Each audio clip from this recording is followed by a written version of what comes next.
Aran Mc Menamin is anam dom agus tá mé 9 mbliana d'aois. Bhí mé ag sinnim an Veidhlín. Is má lom an dúchlan a bhhaine leis an Veidhlín. Glachan póirt ag cheol ar gach dar seachtain. Cuirmuid tuspánsas ar siúl go luath. Tá mé ag súil go mór leis. Thosaigh mé ag sinnim an Veidhlín 3 bliana ó shuinn.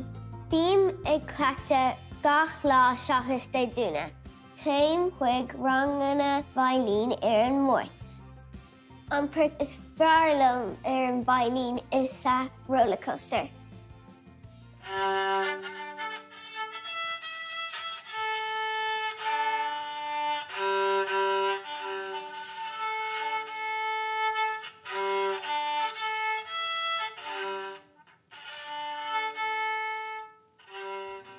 A lá amháin bhí mé ag sinnim an Veidhlín agus bhórta mé clúsa duine éigean mar hain le nóta an-ord.